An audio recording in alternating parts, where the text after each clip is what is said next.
Assalamualaikum warahmatullahi wabarakatuh. Kembali lagi di channel Radio Horor. Untuk kisah kali ini ada sebuah cerita dari tulisannya Loka Raihana. Sebuah kisah yang berjudul Ruh yang Tertinggal. Dan sebelum kita lanjut ke ceritanya, tekan dulu tombol like video ini dan jangan lupa tekan juga tombol subscribe channel ini. Nyalakan juga lonceng notifikasinya agar tidak ketinggalan cerita-cerita lainnya. Dan seperti apa untuk kisah kali ini? Langsung saja kita masuk ke ceritanya.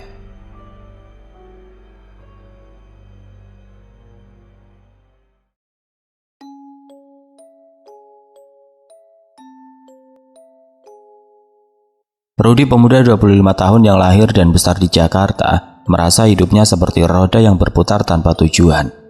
Pagi itu seperti biasa ia bangun jam 6, mandi dan menyiapkan diri untuk berangkat ke kantor di Sudirman. Pekerjaannya sebagai staf administrasi di perusahaan swasta memang memberikan penghasilan cukup. Tapi rutinitas yang sama setiap hari, berdesakan di KRL, duduk di depan komputer selama 8 jam, dan pulang dalam kemacetan, membuatnya jenuh. Jakarta yang bising dengan klakson kendaraan dan hiruk-pikuknya seolah menelan semangatnya perlahan. Malam sebelumnya hidup Rudy yang sudah terasa monoton semakin runtuh. Ayu, pacarnya selama 3 tahun, memutuskan hubungan mereka melalui telepon. "Aku lelah, Ruth. Lelah menunggu. Kita nggak punya arah," kata Ayu dengan suara parau. Rudy terdiam, tidak mampu membalas. Ia sudah merencanakan melamar Ayu setelah lebaran, bahkan diam-diam menabung untuk cincin dan menyicil biaya resepsi. Namun semua rencana itu kini sia-sia. Setelah telepon ditutup, Rudy duduk di kamarnya, menatap foto Ayu di ponselnya, dan air matanya jatuh tanpa suara. Dunia seolah berhenti berputar baginya. Pagi itu Rudy tidak sanggup menghadapi kantor. Ia memutuskan bolos kerja, sesuatu yang belum pernah ia lakukan sebelumnya. Dengan hati kosong ia berpamitan pada ibunya, Bu Siti, seolah hendak berangkat seperti biasa. "Hati-hati, Ruth," pesan ibunya sambil menggoreng tempe di dapur. Rudy hanya mengangguk, mengambil helm dan menstarter motor Supra kesayangannya. Tujuannya adalah Puncak Bogor, tempat yang ia pikir bisa memberi ketenangan. Matahari bersinar cerah, tapi sinarnya tidak mampu menembus pilu yang menyelimuti hati Rudy. Ia melaju dengan pikiran kalut, mengenang setiap momen bersama Ayu. Dari kencan pertama di Ancol hingga malam-malam mereka berbagi mimpi di telepon. Sesekali Rudy menghela nafas panjang, mencoba menahan air mata yang kembali mengenang. "Apa salahku, yuk?" gumamnya dalam hati. Suaranya tertutup deru mesin motor. Ia tidak tahu bahwa keputusannya pagi itu akan mengubah segalanya. Jakarta yang ia tinggalkan di belakang tampak seperti cermin hidupnya, penuh sesak tapi kosong makna. Puncak dengan udara sejuk dan pemandangan hijau adalah harapan berakhirnya untuk menemukan secerca ketenangan. Meski ia sendiri tidak yakin apa yang dicarinya. Perjalanan ke puncak memakan waktu sekitar 2 jam. Rudy sesekali berhenti di pom bensin untuk mengisi bahan bakar dan membeli air mineral. Di salah satu halte kecil, ia melihat pasangan muda yang tertawa sambil berfoto dengan latar sawah. Pemandangan itu membuat dadanya kembali sesak. Ia teringat saat ia dan Ayu pernah berhenti di tempat serupa, berfoto dengan latar pegunungan, sambil berjanji akan selalu bersama. Kini janji itu hanya tinggal kenangan yang menyakitkan. Rudy melanjutkan perjalanan, berusaha fokus pada jalan yang mulai menanjak. Udara mulai terasa dingin, tapi hatinya tetap panas oleh kemarahan dan kekecewaan. Ia tidak tahu bahwa langkahnya kali ini bukan hanya perjalanan fisik, melainkan awal dari sebuah perjalanan yang akan membawanya ke batas antara dunia nyata dan gaib. Di dalam hatinya, ia hanya ingin lari dari kenyataan, tapi takdir tampaknya punya rencana lain. Rudy tiba di kawasan puncak sekitar pukul 11 siang. Jalanan yang berkelok-kelok dikelilingi hamparan kebun teh yang hijau dan udara sejuk sempat membuatnya merasa sedikit lega. Motor Supra kesayangannya ia parkir di depan sebuah warung sederhana di pinggir jalan dengan papan nama bertuliskan "Warung Makan Bu Neneng" dalam cat merah yang mulai pudar. Warung itu terbuat dari kayu dengan atap seng yang sedikit berkarat dan beberapa meja bambu yang menghadap langsung ke lembah. Pemandangan pegunungan yang diselimuti kabut tipis terlihat memesona, tapi hati Rudy tetap gelisah. Ia memesan segelas kopi hitam dan sepiring pisang goreng, lalu duduk di bangku terdekat dengan pemandangan. Sambil menyeruput kopi yang masih mengepul, Rudy memandang ke kejauhan. Aroma kopi robusta yang khas bercampur dengan udara dingin pegunungan, tapi pikirannya jauh dari ketenangan. Tiba-tiba ia tersentak. Warung ini bukan sembarang tempat. 6 bulan lalu ia dan Ayu pernah menghabiskan sore di sini. Duduk di bangku yang sama, memesan pisang goreng dan kopi sambil berbagi tawa. Ayu saat itu mengenakan jaket merah kesukaannya, rambutnya yang panjang ditiup angin, dan matanya berbinar saat bercerita tentang mimpinya membuka kafe kecil. Bayangin Ruth, kita punya kafe di puncak, tiap hari ngelihat pemandangan gini, katanya sambil tersenyum lebar. Rudy mengangguk menjanjikan akan mewujudkan mimpi itu bersama. Kini janji itu terasa seperti duri yang menusuk hatinya. Rudy mengeluarkan ponselnya membuka galeri foto dengan tangan yang sedikit gemetar. Ia menemukan foto Ayu yang diambil di warung ini tepat saat matahari mulai terbenam. Dalam foto itu Ayu tersenyum sambil memegang cangkir kopi. Latar belakangnya adalah lembah yang kini ia pandangi. Air matanya jatuh tanpa sadar, menetes ke layar ponsel. "Ayu, aku sayang banget sama kamu," gumamnya dalam hati. Suaranya tertelan oleh desau angin. Ia menyesali setiap momen yang ia sia-siakan, setiap pertengkaran kecil yang kini terasa tidak berarti. Mengapa ia tidak lebih berusaha? Mengapa ia tidak melihat tanda-tanda bahwa Ayu mulai lelah? Pertanyaan itu berputar di kepalanya, tidak menemukan jawaban. Bu Neneng, pemilik warung yang berusia sekitar 50 tahun, memperhatikan Rudy dari balik meja kasir. Wajahnya yang ramah menunjukkan sedikit kekhawatiran. Ia mengenali Rudy, meski hanya sekilas dari kunjungan sebelumnya bersama Ayu.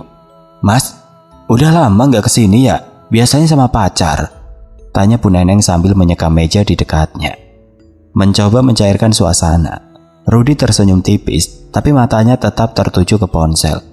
"Iya Bu, udah lama," jawabnya singkat. Nada suaranya datar. Ia tidak ingin berbagi cerita, tidak ingin orang lain tahu betapa hancurnya hatinya saat ini. Waktu berlalu tanpa terasa. Matahari yang tadi bersinar cerah mulai condong ke barat dan kabut semakin tebal menyelimuti pegunungan. Suasana di warung mulai sepi, hanya tersisa satu keluarga yang duduk di sudut. Sibuk dengan anak kecil mereka yang berlarian. Rudy masih termenung, berganti-ganti antara menatap foto Ayu dan pemandangan di depannya. Ia teringat malam-malam mereka berbicara di telepon saat Ayu memintanya untuk lebih serius soal masa depan. "Ruth, aku cuma pengen tahu, kita ke arah mana sih?" tanya Ayu satu kali. Rudy saat itu hanya menjawab, "Tenang, nanti juga jelas." Kini ia menyadari betapa bodohnya ia menganggap waktu akan selalu ada. Rudy memesan segelas kopi lagi, berusaha menahan diri agar tidak larut dalam tangis. Ia mencoba mengalihkan pikiran dengan mengamati sekitar. Di seberang jalan beberapa pedagang menjajakan jagung bakar dan ubi rebus. Suara mereka sesekali terdengar memanggil pelancong. Di kejauhan suara azan asar berkumandang dari masjid kecil di desa terdekat, membawa sedikit ketenangan bagi siapa saja yang mendengar. Tapi bagi Rudy, suara itu justru membawa rasa bersalah. Ia sudah lama tidak sholat, terlalu sibuk dengan kerja dan urusan duniawi. Mungkin ini hukuman, pikirnya, meski ia cepat-cepat mengusir pikiran itu. Sore mulai merangkak dan udara semakin dingin. Bu Neneng mendekati lagi, kali ini dengan nada lebih serius. "Mas, kabutnya mulai tebel. Hati-hati kalau pulang. Jalan di sini licin kalau udah gini." Rudy mengangguk tapi pikirannya masih di tempat lain.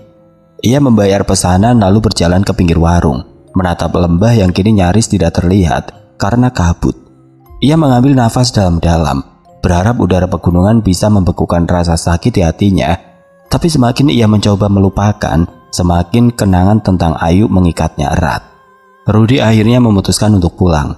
Ia menstarter motornya, helm dan bersiap melaju. Jalan menurun yang akan ia lalui terlihat sepi, hanya sesekali dilewati angkot atau truk sayuran. Sebelum meninggalkan warung, ia menoleh sekali lagi ke arah bangku tempat ia duduk tadi, seolah ingin mengucapkan selamat tinggal kepada kenangan yang tertinggal di sana. "Ayu, maafin aku," gumamnya pelan, hampir seperti doa. Ia melaju perlahan, tapi hatinya masih bergolak, dipenuhi campuran kemarahan pada diri sendiri dan kerinduan yang tidak terucapkan. Jalanan mulai licin karena embun. Tapi Rudy tidak terlalu peduli. Ia menambah kecepatan seolah ingin melarikan diri dari bayang-bayang yang menghantuinya. Di kejauhan kabut semakin tebal. Menyembunyikan sesuatu yang menunggu di ujung tikungan, Rudy tidak tahu bahwa perjalanan pulang ini akan menjadi titik balik yang tidak pernah ia bayangkan. Angin dingin menyapu wajahnya, tapi tidak mampu mendinginkan amarah yang membakar dadanya. Di salah satu turunan ia melewati papan peringatan bertuliskan rawan kecelakaan, kurangi kecepatan. Tapi matanya buram oleh air mata dan pikirannya terlalu kalut untuk menghiraukannya. Ia terus melaju, tidak sadar bahwa takdir sedang menanti di ujung jalan yang diselimuti kabut. Di salah satu tikungan, Rudy melewati seorang tukang parkir yang berdiri di pinggir jalan, mengatur beberapa motor yang diparkir di dekat warung kecil. Pria tua itu yang mengenakan rompi oranye lusuh memandang Rudy dengan tatapan penuh perhatian. Rudy tidak menghiraukannya, malah menambah kecepatan. Pikirannya kalut dan tanpa sengaja ia menggumam, "Kalau aku mati, Ayu nangis nggak ya?" Kata-kata itu keluar begitu saja, seperti racun yang meluncur dari hatinya yang terluka. Tukang parkir yang kebetulan mendengar gumaman itu karena Rudy melaju pelan di tikungan, langsung berseru, "Mas, jangan ngomong sembarangan, jalan ini nggak biasa loh." Suaranya penuh peringatan. Tapi Rudy hanya melirik sekilas, mencibir dengan nada sombong. "Hari gini percaya setan." Ia lalu memutar gas, meninggalkan tukang parkir yang menggeleng-geleng kepala dengan wajah cemas. Jalan semakin sepi, hanya sesekali dilewati truk sayuran atau angkot yang lampunya temaram di tengah kabut. Rudy terus melaju dengan kecepatan tinggi, seolah ingin melarikan diri dari kenangan yang mengejarnya. Di turunan tajam yang dikenal warga lokal sebagai tikungan maut, ia tiba-tiba melihat sosok wanita berdiri di pinggir jalan. Sekitar 100 meter di depannya, wanita itu mengenakan gaun pengantin putih yang compang-camping, rambutnya panjang menutupi wajah, dan tangannya melambai pelan, seolah memanggil Rudy. Jantung Rudy berdegup kencang, tapi ia menganggap itu hanya halusinasi karena matanya lelah. Mungkin cuma orang minta tumpangan, pikirnya mencoba menenangkan diri. Tapi semakin dekat, sosok itu terlihat semakin aneh. Kakinya tidak menyentuh tanah dan wajahnya yang samar terlihat pucat seperti mayat. Rudy panik. Ia mencoba memperlambat motor tapi remnya terasa blong. "Apa-apaan ini?" teriaknya, suaranya tenggelam dalam deru angin. Sosok wanita itu tiba-tiba muncul tepat di depannya, hanya beberapa meter. Dengan senyum mengerikan yang memperlihatkan gigi-gigi kuning, Rudy membanting setir ke kiri untuk menghindar, tapi motornya kehilangan keseimbangan. Ban depan tergelincir dari aspal licin dan dalam sekejap motornya menabrak tebing di sisi jalan. Tubuh Rudy terpental keras, menghantam aspal sebelum tergilas roda belakang mobil angkutan sayur yang melaju dari arah berlawanan. Darah seketika mengalir deras, merembes ke jalan yang dingin. Rudy tewas seketika, tubuhnya tidak lagi utuh, dengan luka parah di kepala dan perut. Warga yang berada di dekat lokasi kecelakaan berlarian mendekat, beberapa berteriak meminta tolong. Tukang parkir tadi yang bernama Pak Dedi berlari dengan nafas tersegal. Wajahnya pucat. "Ya Tuhan, aku udah bilang jangan ngomong sembarangan," katanya, suaranya gemetar. Ia menatap jasad Rudy dengan perasaan bersalah, seolah kata-katanya tadi tidak cukup untuk mencegah tragedi. Salah seorang warga, seorang ibu yang kebetulan lewat, buru-buru menghubungi ambulan. Sementara yang lain mencoba menutup jasad Rudy dengan kain sarung yang diambil dari angkot terdekat. Di kejauhan, suara sirine polisi mulai terdengar, menembus kabut yang semakin tebal. Di tengah kekacauan itu, Pak Dedi duduk di pinggir jalan, memegang kepalanya. Ia teringat cerita-cerita warga tentang tikungan maut, tempat yang konon sering memakan korban karena kehadiran sosok gaib. "Itu pasti si pengantin," gumamnya pelan, merujuk pada legenda lokal tentang arwah wanita yang meninggal di hari pernikahannya puluhan tahun lalu. Kini gentayangan mencari tumbal dari pemuda yang putus asa. Pak Dedi menyesal tidak lebih tegas memperingatkan Rudy, tapi ia tahu bahwa kata-kata ceroboh pemuda itu, pertanyaan tentang kematiannya, seolah menjadi undangan bagi sosok gaib itu. Sementara itu, di Jakarta, Bu Siti tiba-tiba terbangun dari tidur sore yang gelisah. Dadanya sesak, seolah ada beban tidak terlihat yang menekannya. Ia meraih tasbih di samping ranjang, mulai bersikir dengan mata berkaca-kaca. "Rudy, kamu di mana, Nak?" gumamnya tanpa tahu bahwa anaknya baru saja menghembuskan nafas terakhir di jalanan puncak. Di kamar sebelah, Aisyah, kakak Rudi, sedang menyiapkan makan malam ketika ponselnya berdering. Nomor tidak dikenal, tapi suara di ujung telepon, seorang polisi, membuat dunia seolah runtuh. "Ibu Aisyah, kami dari Polsek Cicarua. Adik Anda Rudi mengalami kecelakaan." Suara itu terputus oleh isak Aisyah yang tidak tertahankan. Di lokasi kecelakaan, jasad Rudi akhirnya dievakuasi oleh ambulan menuju rumah sakit terdekat. Warga yang menyaksikan mulai bubar, tapi bisik-bisik tentang sosok pengantin itu terus terdengar. "Kasihan anak muda itu, pasti lagi patah hati," kata seorang bapak yang ikut membantu evakuasi. "Jalan ini gak cuma bahaya karena tikungannya, tapi karena penghuninya." Tambahnya menatap ke arah kabut yang seolah menyembunyikan rahasia mengerikan. Pak Dedi yang masih duduk di pinggir jalan hanya bisa berdoa dalam hati, memohon ampun untuk Rudi dan dirinya sendiri. Rudi tidak tahu bahwa kata-katanya yang ceroboh, yang keluar dari hati yang patah, telah membuka pintu ke alam lain. Di saat tubuhnya terbujur kaku di jalan, ruhnya mulai memasuki kegelapan yang tidak ia pahami. Tempat di mana sosok pengantin itu menunggu dengan senyum penuh kemenangan. Tragedi ini bukan hanya akhir dari perjalanan fisik Rudi, tapi juga awal dari perjuangan ruhnya di alam gaib. Sebuah perjalanan yang akan menguji kekuatan doa keluarganya dan keimanan mereka. "Rudi, bangun!" Dalam keadaan bingung, tubuhnya terasa ringan namun dipenuhi rasa takut yang tidak bisa ia jelaskan.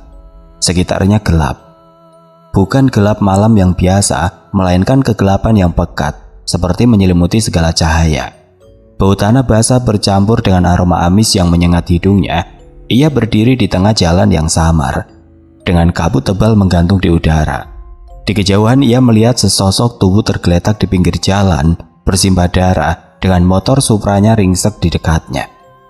Jantungnya berdegup kencang saat ia menyadari bahwa tubuh itu adalah dirinya sendiri. Ini mimpi kan?" Gumamnya, suaranya bergetar. Tapi rasa dingin yang merayap di tulang punggungnya terasa terlalu nyata untuk sekedar mimpi. Tiba-tiba udara di sekitarnya menjadi lebih berat, langkah kaki pelan terdengar dari balik kabut, mendekat dengan ritme yang mengerikan. Sosok wanita yang ia lihat sebelum kecelakaan muncul di depannya. Wajahnya pucat, dengan gaun pengantin compang-camping yang berlumuran darah. Matanya kosong, namun bibirnya melengkung dalam senyum yang membuat bulu kuduk Rudi merinding. "Selamat datang di tempatku. Kau tumbalku hari ini," katanya dengan suara serak, seperti berbisik namun menggema di telinga Rudi. Rudi mundur, tapi kakinya terasa seperti terpaku di tanah. "Kamu siapa? Ini di mana?" tanyanya, suaranya nyaris hilang ditelan ketakutan. Wanita itu tidak menjawab. Ia hanya mengulurkan tangan yang kurus dan dingin, mencengkram lengan Rudi dengan kekuatan yang tidak wajar. Rudi berteriak, mencoba melepaskan diri, tapi cengkramannya seperti besi. Seketika pemandangan di sekitarnya berubah. Jalan beraspal yang tadi ia lihat lenyap, digantikan oleh hutan gelap yang tidak berujung. Pohon-pohon tua dengan ranting-ranting bengkok tampak seperti tangan yang siap meraih. Di kejauhan, rintihan dan jeritan samar terdengar, seolah ada puluhan orang yang tersiksa. Bau darah semakin kuat membuat Rudi mual. Wanita itu menyeret Rudi melewati hutan, menuju sebuah lubang besar di tanah yang memancarkan cahaya merah menyala. Di sekitar lubang itu, Rudi melihat sosok-sosok lain, pemuda sebayanya dengan wajah penuh ketakutan dan luka. Ada yang tubuhnya terkoyak, ada yang merangkak dengan tangan patah. "Kalian semua sama," kata wanita itu. Suaranya kini berubah menjadi tawa yang mengerikan. "Patah hati, putus asa, dan bodoh. Kalian menyerahkan jiwa kalian sendiri." Rudi menggeleng mencoba memahami apa yang terjadi. "Aku gak minta ini, aku cuma pengen tenang," teriaknya, tapi suaranya tenggelam dalam rintihan yang semakin keras. Di lubang itu wanita itu menampakkan wujud aslinya. Wanita yang tadi pucat kini berubah mengerikan, dengan kulit melepuh dan mata yang menyala seperti bara. Mulutnya terbuka lebar, memperlihatkan gigi-gigi tajam yang berlumur darah. Ia meraih salah satu pemuda di dekatnya, menghisap darah dan dagingnya dengan suara mengerikan, seperti binatang yang kelaparan. Rudi memalingkan muka, tapi gambar itu seolah terpampang di pikirannya. "Kamu berikutnya," bisik sosok itu, kini berdiri tepat di depan Rudi. Rudi berusaha kabur, berlari ke arah hutan, tapi setiap langkahnya seperti membawanya kembali ke lubang yang sama. Tempat itu tidak berujung, seperti labirin yang diciptakan untuk menyiksanya. Di tengah keputusasaan, Rudi tiba-tiba mendengar suara yang lembut namun penuh kekuatan. "Rudi, pulanglah nak, ibu ikhlas." Suara itu milik ibunya, Bu Siti, yang seolah datang dari dunia lain. Rudi menangis, jatuh tersungkur di tanah yang dingin. "Bu, tolong aku." Gumamnya, suaranya penuh penyesalan. Ia teringat wajah ibunya yang selalu sabar, yang tiap pagi mengingatkannya untuk hati-hati, yang tidak pernah lelah mendoakannya. Tapi suara ibunya perlahan memudar, digantikan oleh tawa mengerikan sosok wanita itu. "Kau milikku sekarang," katanya. Tangannya kembali mencengkeram Rudi, menyeretnya lebih dekat ke lubang. Rudi mencoba melawan, tapi tenaganya seperti terkuras. Pikirannya dipenuhi kenangan, ayah yang selalu diam tapi peduli, ibunya yang tidak pernah absen memasakkan nasi goreng favoritnya. Dan Ayu, meski telah memutuskan hubungan, tetap bagian dari hatinya. Ia menyesali keputusannya, kata-kata cerobohnya di jalan tadi, dan imannya yang goyah. "Ya Tuhan, kalau ini hukuman, ampuni aku." Doanya dalam hati meski ia tidak yakin doa itu didengar. Tiba-tiba lubang itu memancarkan cahaya yang lebih terang, dan panas yang menyengat membuat Rudi memejamkan mata. Sosok wanita itu berteriak, suaranya penuh kemarahan, seolah ada sesuatu yang mengganggu kekuasaannya. Rudi merasakan tarikan kuat dari lubang, seolah jiwanya hendak ditelan. Tapi di saat yang sama suara ibunya kembali terdengar, kali ini lebih jelas. "Rudi, jangan menyerah, ibu di sini."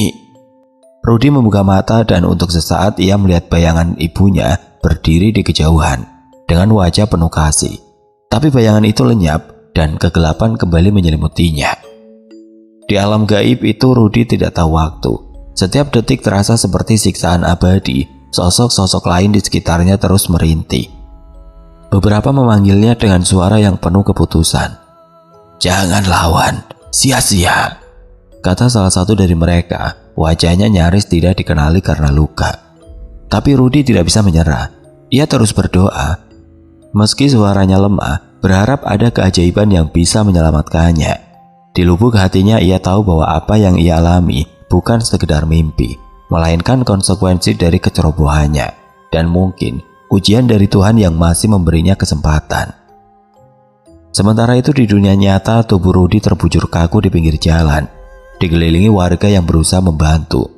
Tukang parkir yang tadi memperingatkannya menangis, merasa bersalah karena tidak bisa mencegah. Di kejauhan sirine ambulan mulai terdengar, tapi semua tahu bahwa Rudi sudah terlambat. Di rumahnya di Jakarta, Bu Siti tiba-tiba terbangun dari tidur siangnya. Dadanya sesak seolah merasakan sesuatu. "Rudi, kamu kenapa nak?" gumamnya, lalu buru-buru mengambil tasbih untuk berdoa. Tanpa ia tahu doa itu menjadi sekerat cahaya yang mencoba menembus alam gelap tempat Rudi terperangkap. Di rumah duka di Jakarta, suasana penuh duka. Jasad Rudi terbujur di ruang tamu, diselimuti kain kafan putih yang masih baru. Aroma kapur barus dan bunga melati memenuhi udara, bercampur dengan isak tangis keluarga dan tetangga yang datang melayat. Bu Siti, ibu Rudi, duduk di samping jasad anaknya. Tangannya memegang tasbih yang tidak henti berputar. Wajahnya pucat, matanya sembab, tapi ia terus melantunkan surat Yasin dengan suara pelan, seolah berharap doanya bisa menembus batas dunia. Ayah Rudi, Pak Hadi, berdiri di sudut ruangan. Diam-diam menyeka air mata. Ia tidak banyak bicara, tapi pundaknya yang merosot menunjukkan beban kesedihan yang tidak terucap. Namun ada kejanggalan yang membuat pelayat resah. Dari perut jasad Rudi, darah terus mengalir perlahan, merembes melalui kain kafan meski luka-lukanya sudah dibersihkan. Para tetangga berbisik, beberapa menyebut-nyebut cerita tentang arwah yang belum tenang. "Mungkin Rudi belum ikhlas," kata seseorang tetangga dengan nada pelan. Tidak ingin menambah luka keluarga, Bu Siti mendengar bisikan itu, tapi ia hanya menggeleng pelan, fokus pada doanya. Rudi anak baik, dia cuma tersesat, gumamnya seolah menjawab keraguan di hatinya sendiri. Sore itu seorang wanita berhijab masuk ke rumah duka. Ia adalah Teteh, teman dekat kakak Rudi. Aisyah yang dikenal sebagai sosok yang pendiam namun memiliki kepekaan spiritual. Teteh yang bernama asli Fatimah berusia awal 30-an. Dengan wajah tenang dan mata yang penuh empati, ia sering membantu keluarga di lingkungan mereka dengan doa-doa atau nasihat, terutama saat ada kejadian yang tidak bisa dijelaskan secara logis. Ketika ia masuk, beberapa pelayat menyapa dengan hormat, tahu bahwa kehadirannya membawa secercah harapan di tengah duka. Teteh mendekati Bu Siti, memeluknya pelan dan berbisik, "Sabar Bu, Rudi pasti dalam lindungan Allah." Tapi saat ia melirik jasad Rudi, alisnya berkerut. Ia merasakan sesuatu yang tidak biasa, seperti hembusan angin dingin yang tidak seharusnya ada di ruangan penuh orang. Darah yang terus merembes dari kain kafan makin meyakinkan bahwa ada yang salah. "Bu, izinkan saya melihat lebih dekat," kata Teteh dengan nada hati-hati. Bu Siti mengangguk meski matanya penuh tanya. Teteh duduk di samping jasad, menutup mata dan mulai bersikir pelan. Dalam keheningan batinnya ia melihat sesuatu. Alam gelap yang penuh kabut, tempat Rudi terperangkap. Ia merasakan kehadiran sosok lain, sesuatu yang jahat yang mencengkeram ruh Rudi dengan kuat. Teteh tahu bahwa ini bukan sekedar firasat. Ia pernah menghadapi hal serupa sebelumnya saat membantu seorang tetangga yang kerasukan. Dengan tekad bulat ia memutuskan masuk ke dimensi itu, sebuah kemampuan yang ia pelajari dari seorang kiai di kampungnya dulu. Dalam visinya, Teteh berdiri di tengah hutan gelap yang sama yang dilihat Rudi. Bau darah dan rintihan menyambutnya, tapi ia tidak gentar. Di tangannya ia memegang tasbih kayu yang selalu dibawanya dan mulutnya terus melantunkan ayat-ayat suci. Di kejauhan ia melihat Rudi, tubuhnya meringkuk dengan wajah penuh ketakutan. Di depannya berdiri sosok wanita berwajah mengerikan dengan mata menyala dan cengkraman yang tidak manusiawi. "Kau tidak punya hak atas anak ini," seru Teteh, suaranya penuh wibawa meski di alam gaib. Sosok itu menoleh menggeram dengan suara yang membuat udara bergetar. "Dia milikku. Dia sendiri yang menyerahkan jiwanya dengan keputusasaannya." Teteh tidak mundur. Ia melangkah maju, tangannya menggenggam tasbih lebih erat dan mulai melantunkan ayat-ayat Al-Quran dengan suara yang semakin keras. Di dunia nyata, pelayat yang berada di ruangan mulai merasakan hawa aneh. Angin sepoi-sepoi berputar di sekitar Teteh meski jendela tertutup rapat. Bu Siti yang masih memegang tasbih tiba-tiba merasa dorongan kuat untuk mempercepat bacaan yasinnya, seolah ada yang memandu tangannya. Di alam gaib, Teteh bernegosiasi dengan sosok itu. "Kembalikan dia, atau kau akan berhadapan dengan kekuatan yang lebih besar," ancamnya, matanya penuh keyakinan. Sosok itu tertawa, tapi tawanya perlahan melemah saat cahaya putih mulai muncul dari arah Teteh. Cahaya itu seolah berasal dari doa-doa yang mengalir dari dunia nyata. Doa Bu Siti, keluarga, dan pelayat yang ikut berzikir. Sosok itu berteriak, tubuhnya seperti terbakar oleh cahaya, dan akhirnya melepaskan cengkramannya dari Rudi. "Kau menang kali ini," desisnya sebelum lenyap ke dalam kegelapan. Rudi yang tadinya lemah tiba-tiba merasa ringan. Ia melihat Teteh, wajahnya penuh kasih seperti kakak yang tidak pernah ia miliki. "Teteh, aku mau pulang," katanya dengan suara serak. Teteh mengangguk, memegang tangan roh Rudi dan membawanya keluar dari hutan gelap. Dalam kegelapan, visi Teteh kembali ke dunia nyata. Ia membuka mata, nafasnya tersegal, tapi wajahnya menunjukkan ketenangan. Ia menoleh ke Bu Siti dan berkata, "Rudi sudah bebas, Bu. Tapi kita harus menutup ini dengan benar." Teteh meminta keluarga menambahkan lapisan kain kafan pada jasad Rudi, lalu memimpin doa bersama untuk mengantarkan ruhnya. Anehnya, begitu lapisan kain ditambahkan, darah yang tadi merembes berhenti mengalir. Para pelayat yang menyaksikan terdiam, beberapa berbisik tentang keajaiban kecil yang baru saja terjadi. Bu Siti memeluk Teteh, air matanya bercampur antara duka dan syukur. "Terima kasih, Teh. Rudi pasti tenang sekarang, katanya dengan suara parau. Malam itu rumah duka dipenuhi bacaan tahlil dan doa. Teteh duduk di samping Aisyah, menjelaskan apa yang ia lihat tanpa banyak detail agar tidak menakuti keluarga. Rudi tersesat karena hatinya kalut, tapi doa ibu yang membawanya kembali, katanya. Aisyah mengangguk, memegang tangan Teteh erat-erat. Di sudut ruangan, jasad Rudi terlihat damai, seolah akhirnya menemukan ketenangan yang ia cari. Pagi di Jakarta terasa lebih hening dari biasanya. Di gang kecil tempat keluarga Rudi tinggal, rumah sederhana dengan tembok cat hijau itu kini ramai oleh tetangga dan kerabat yang membantu proses pemakaman. Jasad Rudi yang telah dikafani dengan rapi dan ditambahi lapisan kain sesuai saran Teteh dibawa ke masjid terdekat untuk disolatkan. Langit mendung dengan awan yang menggantung rendah, seolah turut berduka. Namun di tengah kesedihan, ada aura keikhlasan yang perlahan menyelimuti keluarga dan pelayat. Doa-doa yang mengalir malam sebelumnya seolah memberi kekuatan bagi Bu Siti dan Pak Hadi untuk menerima kenyataan pahit kehilangan anak mereka. Prosesi pemakaman berlangsung sesuai adat Islam yang umum di Indonesia. Usai disolatkan di masjid, jenazah Rudi dibawa ke tempat pemakaman umum di pinggiran Jakarta.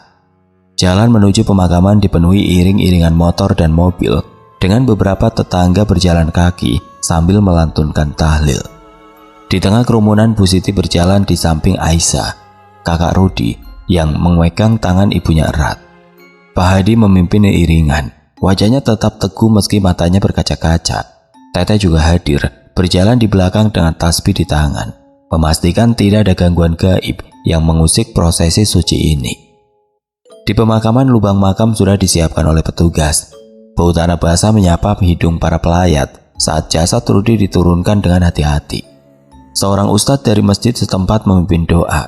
Suaranya lembut namun penuh makna, mengingatkan semua yang hadir tentang kefanaan dunia.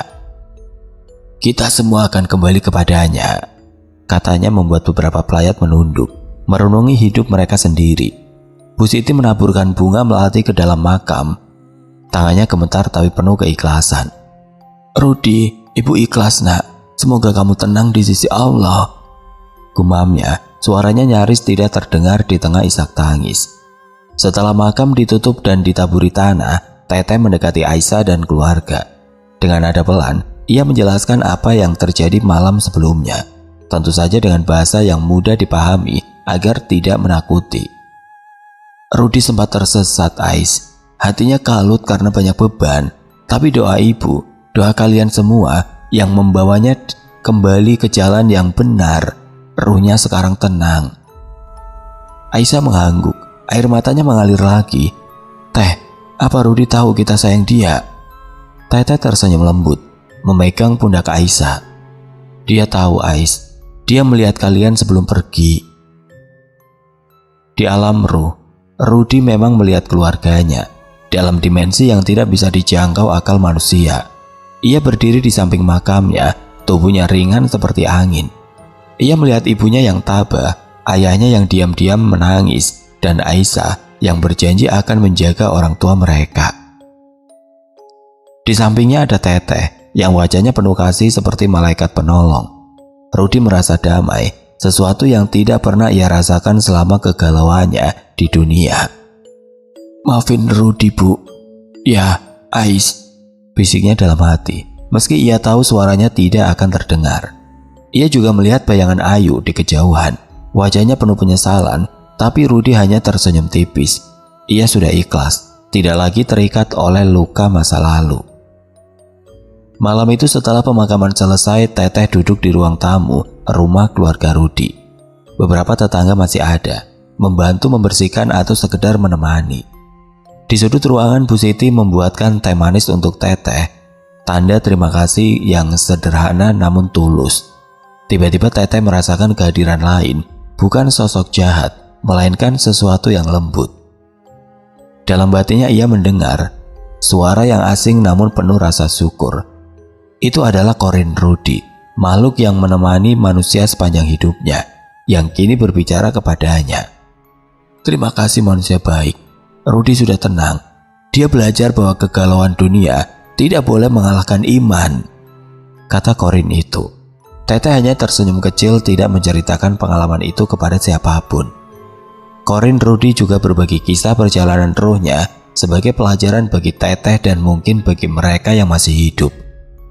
Rudy terjebak karena hatinya lemah, tapi doa ibunya seperti cahaya yang menembus kegelapan. Jangan pernah remehkan doa keluarga, pesannya. Teteh mengangguk dalam hati, menyimpan cerita itu sebagai pengingat. Ia tahu kepercayaan akan alam gaib dan kekuatan doa begitu kuat, terutama di saat-saat penuh duka seperti ini. Kisah Rudy menyebar di lingkungan mereka, bukan sebagai cerita horor, melainkan sebagai pengingat tentang pentingnya menjaga iman dan hubungan dengan keluarga. Beberapa pemuda di kampung yang mendengar cerita itu dari mulut ke mulut, mulai lebih sering sholat dan mengunjungi orang tua mereka. Bu Siti meski masih berduka menemukan kekuatan baru dalam kegiatannya di pengajian lingkungan. Ia sering bercerita tentang Rudy dengan senyum, mengenang anaknya sebagai pemuda baik yang hanya tersesat sebentar. Rudy ngingetin kita semua, dunia ini cuma sementara, katanya suatu kali membuat jemaah pengajian terdiam. Aisyah yang kini menjadi tumbuhan keluarga memutuskan untuk lebih dekat dengan Teteh, belajar tentang doa-doa sederhana dan cara menjaga hati dari keputusasaan. Ia juga menghubungi Ayu, menceritakan kepergian Rudy tanpa nada menyalahkan. Ayu yang ternyata juga menyesali putusnya hubungan mereka, datang ke makam Rudy beberapa minggu kemudian. Ia menangis di depan Nisanya, meminta maaf atas segala yang tidak sempat ia ucapkan. "Ruth, aku harap kamu bahagia di sana," katanya, lalu menaburkan bunga melati, sama seperti yang dilakukan Bu Siti.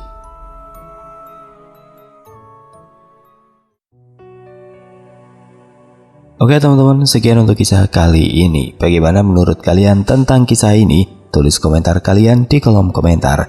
Dan semoga apa yang sudah saya bagikan dalam kisah ini dapat dijadikan pembelajaran untuk kita semua.